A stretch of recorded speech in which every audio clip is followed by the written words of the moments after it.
दोस्तों नमस्कार। आज हम छंद शास्त्र के बारे में अध्ययन करेंगे और छंद प्रकरण है एक ऐसा प्रकरण है इसके अंदर अपन पूरे के पूरे नंबर ले सकते हैं। तो आइए छंदों के बारे में हम जानते हैं। सबसे पहले छंदों से संबंधित जो भूमिका है उसके बारे में थोड़ा जान लेते हैं।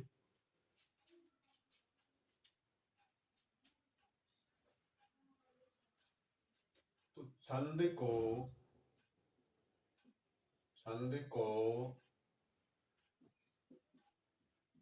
ऋग्वेद में वेद रूपी पुरुष का पैर माना गया है। छंद को ऋग्वेद में क्या माना गया है? जो वेद रूपी पुरुष है उसका पैर माना गया है। छंद पादौ तु वेदस्य, एक लाइन है ये। छंद पादौ तु वेदस्य यानी वेद का जो पुरुष है, वेद रूपी पुरुष, उसमें छंद को पैर माना गया है। अब आचार्य पिंगल इन्होंने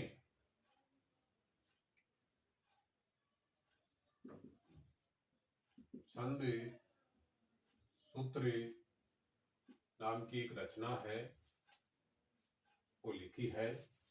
आचार्य पिंगल ने छंद सूत्र लिखा है। छंद शास्त्र का प्रथम ग्रंथ है। सबसे पहले छंद पर किसने लिखा? आचार्य पिंगल ने। इनका ग्रंथ है छंद सूत्र, जो छंद शास्त्र का प्रथम ग्रंथ है।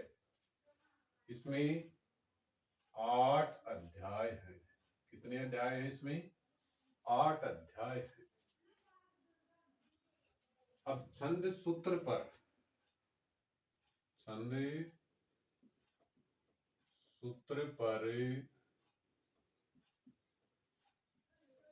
हलायुध की एक वर्ती है, उसको मर्त संजीवनी के नाम से है। यानी छंद सूत्र पर हलायुध की एक वर्ती है, मर्त संजीवनी, ये बहुत प्रसिद्ध है। अब इसके अलावा आचार्य पिंगल के अलावा और भी कई ग्रंथ हैं छंद शास्त्र से संबंधित ग्रंथ। अब देख लेते हैं उनके बारे में। पहला है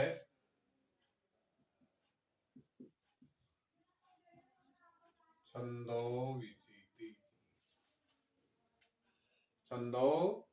विचिति। इसके रचनाकार कौन है? जाना सरही। अब छंद शास्त्र से संबंधित दूसरा है जयदेव छंद। इसके रचनाकार हैं जयदेव। अब तीसरा ग्रंथ है छंदो अनुशासन।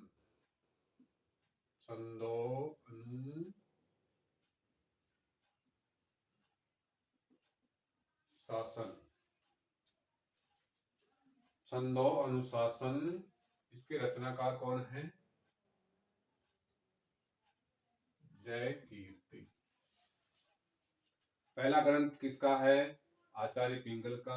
आचार्य पिंगल इस सबसे पहले छंद सूत्र नाम का एक छंद शास्त्र लिखा है। उसके बाद में अन्य जो रचनाकार हैं उनकी रचनाएं हैं। छंदोविची ये जानाश्री की रचना है। जयदेव छंद ये जयदेव की है। छंदो अनुशासन ये जय कीर्ति की है। अब सोता है व्रत रत्नाकर। सोता ग्रंथ कौन सा है? व्रत रत्नाकर। इसके रचनाकार हैं केदार भट्ट। व्रत रत्नाकर के रचनाकार कौन है? केदार भट्ट। पांचवा है सुव्रत तिलक। पांचवा कौन सा है? सुव्रत तिलक। इसके रचनाकार कौन है? क्षेमेंद्र। क्षेमेंद्र। अब आगे है छठवां हेम छंदो अनुशासन। इस ग्रंथ के रचनाकार कौन है? हेम चंद। हेम छंदो अनुशासन इसके रचनाकार कौन है? हेम चंद। सातवां है छंदो मंजरी। इसके रचनाकार कौन है? गंगा दास। अब आठवां है व्रत मौखिक। व्रत मौखिक। आठवां कौन सा है? व्रत मौखिक। इसके रचनाकार कौन है? भट्ट शेखर। अब नौवां है व्रत मुक्तावली।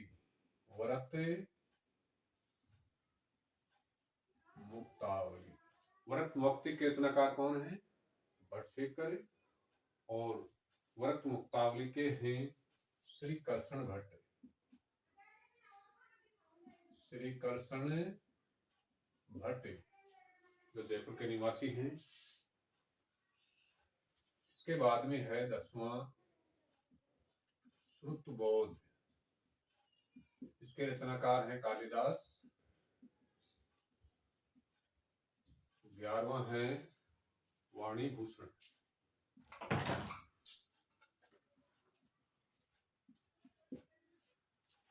11वां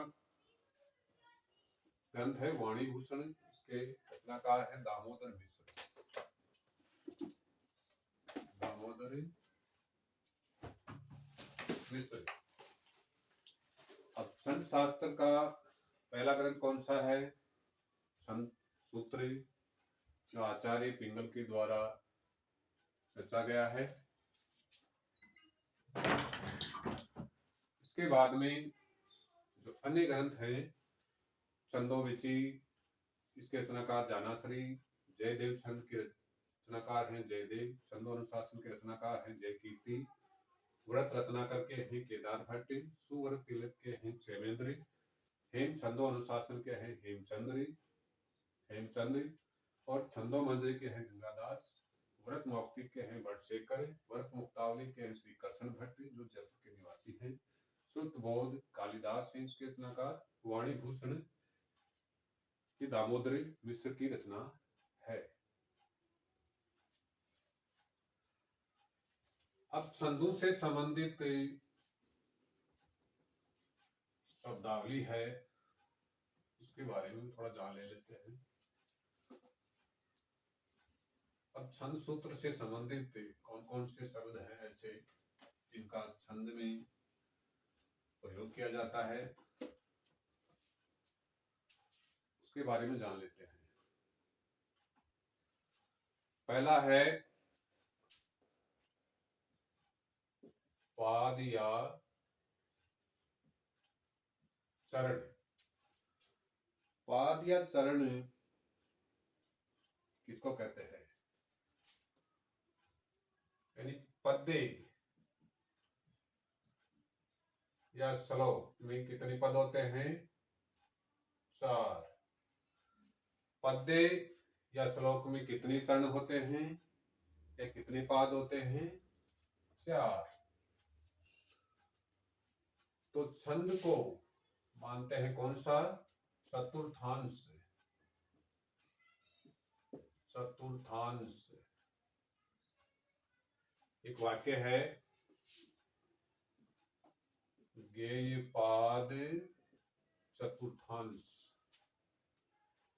यानी छंद को पद्य का चतुर्थांश मानते हैं।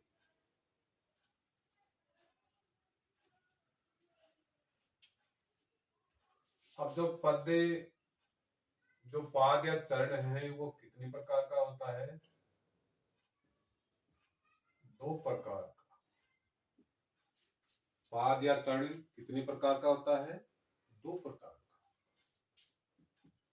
पहला है सम, दूसरा है विषम। यानी श्लोक में 4 पाद होते हैं, उनमें सम में आता है द्वितीय एवं चतुर्थ चरण। दूसरा और चौथा चरण इनको क्या बोलते हैं? सम। और जो बच गए उनको क्या बोलते हैं? विषम। पहला और तीसरा चरण इसको क्या बोलते हैं? विषम। अब आगे छंद से संबंधित मात्रा भी आती है। मात्रा 2 प्रकार की होती है। मात्रा 2 प्रकार की होती है। कौन कौन सी होती है? पहले है विश्व, जिसको अपन लघु बोलते हैं, छोटा। इसका प्रतीक चिन्ह है खड़ी पाई।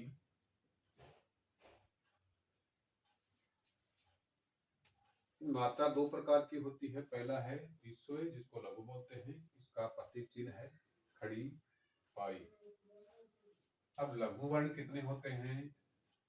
ए, ई, उ, री और लरे। इनको क्या बोलते हैं अपन? विश्व या लघु। ए की एक मात्रा होगी, ई की भी एक मात्रा होगी, उ की भी एक मात्रा होगी, री की भी एक मात्रा होगी और लरे की भी एक मात्रा होगी। यानी कि एक डंडा आएगा खड़ी, इसको खड़ी पाई बोलते हैं। अब दूसरा है मात्रा का प्रकार, वो है दीर्घ, जिसको अपन गुरु भी बोलते हैं।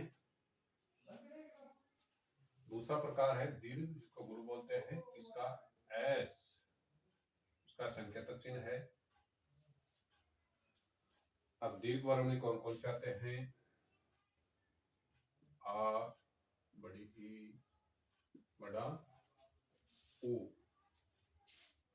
ए, आई, ओ, औ, अंग, अह। मात्रा 2 प्रकार की होती है, लघु और दीर्घ। लघु में कौन कौन से वर्ण आते हैं? ए, ई, उ, री, ल। बाकी बच गए।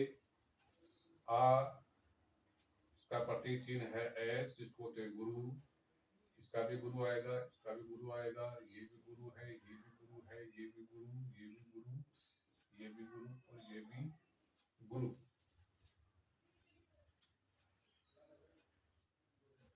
अब इसके बाद में है गण।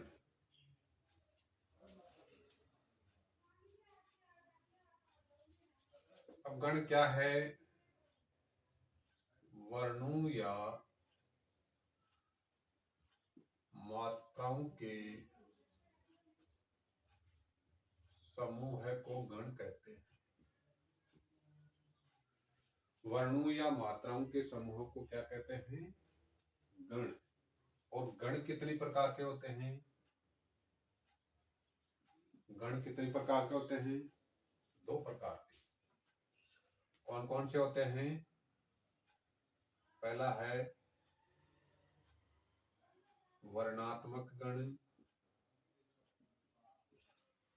पहला कौन सा है? वर्णात्मक गण। दूसरा है मात्रात्मक गण।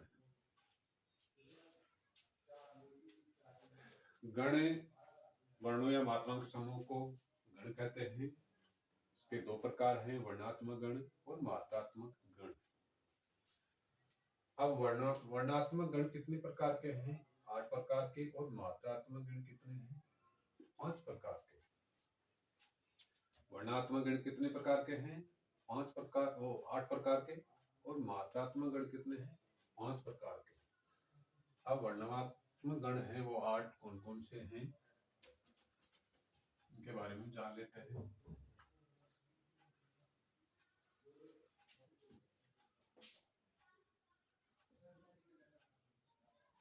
वर्णात्मक गण। अब इनका एक सूत्र है, यमाता राज भान सलगम।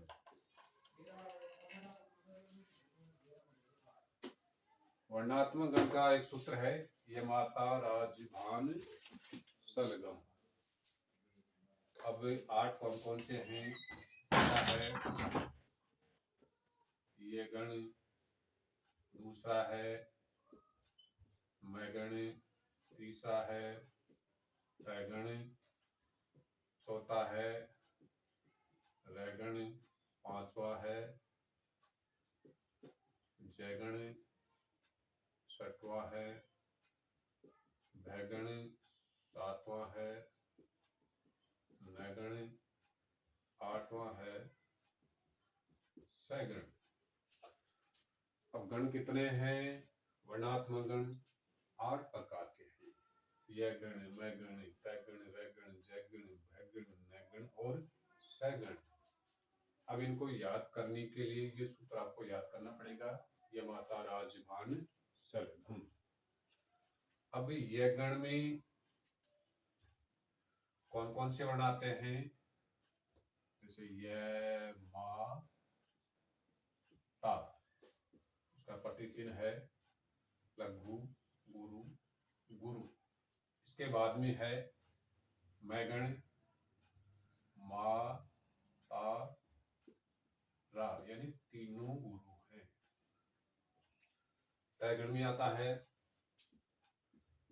तारा, गुरु, गुरु और लघु। अब रैगण में राज, भा, यानी कि गुरु, लघु और गुरु।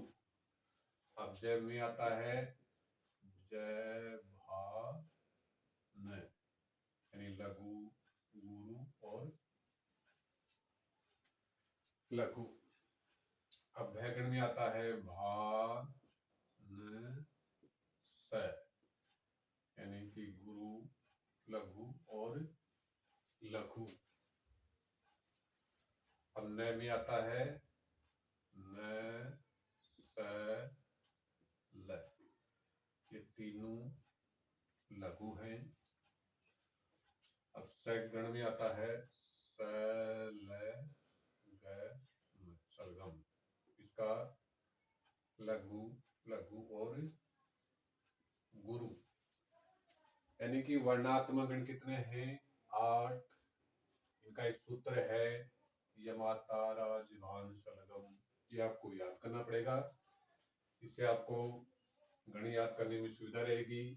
इसमें यह गण ये 3 है, इसका यमाता यानी 3 आपने ले लिया, प्रतिचिन्ह है लघु, गुरु, गुरु, फिर इसमें मैगण का आ गया, फिर तैगण, फिर ऐगण, फिर जैगण, भैगण, नैगण और सैगण। इस प्रकार से इस सूत्र से ये सारे सारे याद हो जाएंगे। इसके बाद में अब है मात्रात्मक गण।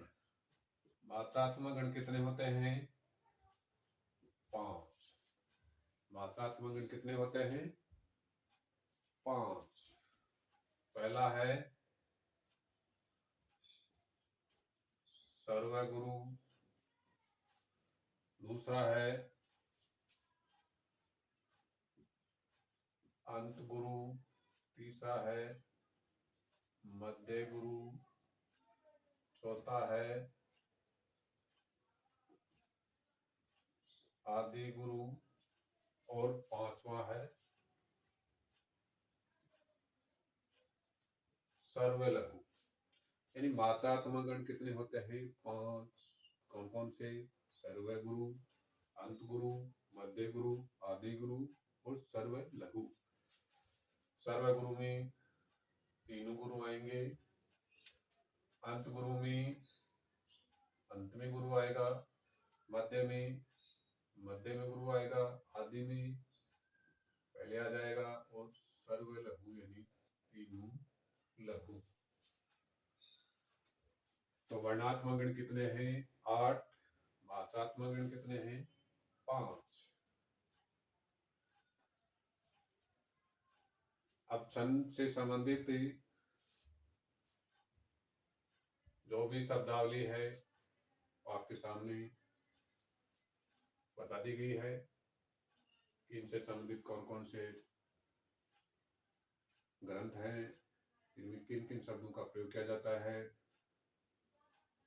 अगर मेरा वीडियो आपको अच्छा लगे तो सब्सक्राइब करें और शेयर भी करें। जय हिंद, जय भारत।